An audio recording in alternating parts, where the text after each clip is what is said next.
ఒక నేపాల్ తరహాలోనో, ఒక బంగ్లాదేశ్ తరహాలోనో, ఒక పాకిస్తాన్ తరహాలోనో రోజుల తరబడి గొడవలు సృష్టించి పాలకుల్ని పక్కకి దించేయాలన్నటువంటి కుట్ర భారతదేశంలో లడఖ్‌లో చేస్తే, భారతదేశం ప్రభుత్వం చాలా తెలివైనది.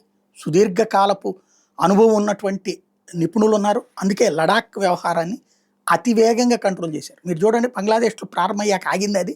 సైన్యం కూడా వాళ్ళకి సపోర్ట్‌గా వెళ్ళిపోయి, అక్కడున్న వ్యవస్థలను వాళ్ళకి సపోర్ట్‌గా వెళ్ళిపోయి, ప్రధానమంత్రి పారిపోయేదాకానో, రాజీనామా చేసేదాకానో, లేకపోతే తీసుకొచ్చి భారత్‌లో వదిలేదాకా బంగ్లాదేశ్‌లో జరిగింది, నేపాల్‌లో జరిగింది. అలాంటి అరాచకాలు జరిగినాయి. అదే భారతదేశంలో కూల్. లడాఖ్‌లో జరిగిన దాంట్లో 45 మందిని అరెస్ట్ చేశారు. అందులో 6 కాంగ్రెస్ పార్టీ వాళ్ళు ఉన్నారు. ఈ కాంగ్రెస్ పార్టీకి సంబంధించినటువంటి కౌన్సిలర్ మనుషులు ఈ దాడులకి సూత్రధారులని తేలింది. అదే సందర్భంలో వాళ్ళకి 6 దగ్గర శాటిలైట్ ఫోన్స్ ఉన్నాయి.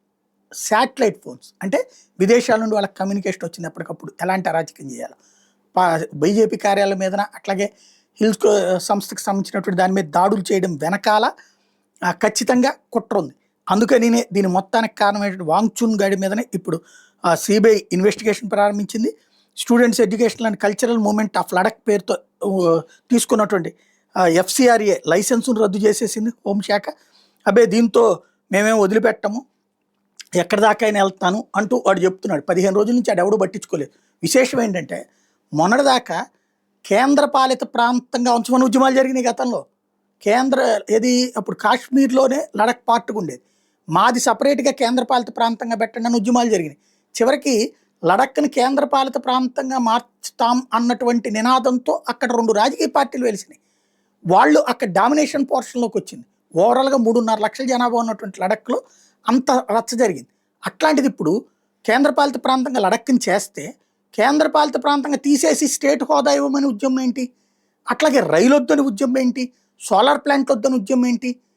అలాగే అక్కడ తీసుకొస్తున్నటువంటి ఇంకో విచిత్రమైనది ఏంటంటే, ఆర్టికల్ 6 కిందకి తీసుకెళ్ళమంటున్నారు. అంటే షెడ్యూల్డ్ ఏరియాల కింద, లైక్ మన అరకు ఇట్లాంటి, లేదంటే ఈశాన్య రాష్ట్రాల తర్వాత, అంటే గిరిజనులు నివసించే ప్రాంతాలకు ఆ ప్రత్యేక హక్కులు ఉంటాయి.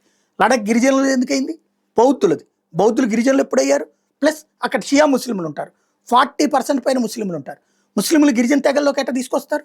అంటే ఇట్లాంటి ఒక విచిత్రమైనటువంటి టోటల్గా ఒక సరిహద్దు ప్రాంతాన్ని తీవ్రవాదం వైపుకి మార్చేటటువంటి కుట్ర జరిగితే, ఆ కుట్రని 24 గంటలలోపు దారిలోకి తీసుకొచ్చారు. ఇంకా మళ్ళీ ఏదో ఒకటి చేయడానికి ప్రయత్నాలు జరుగుతున్నాయి. దాన్ని కంట్రోల్ చేసే ప్రయత్నంలో ప్రభుత్వం ఉంది.